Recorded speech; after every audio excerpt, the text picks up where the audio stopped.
আমার ফ্যামিলির কেউ নাই ভাই আমার ঘরের মধ্যে। আমার বাচ্চারা আমি একবার দেখছি, শুধু এয়ারপোর্টে আসি একবার দেখি।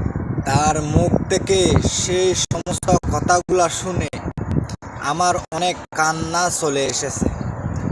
আসলে ঘটনাটা ঘটার পরে যা দেখলাম, যা শুনলাম, আসলে আশ্চর্যজনক একটা ঘটনা।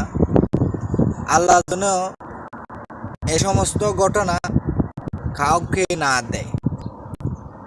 সে জানে তার সাথে ঘটছে, সে জানে তার কেমন লাগতেছে, কি হচ্ছে।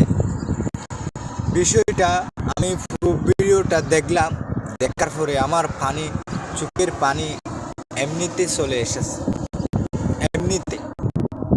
কারণ মনকে কোনোভাবেই বুঝ দিতে পারলাম না, পারতেছি না।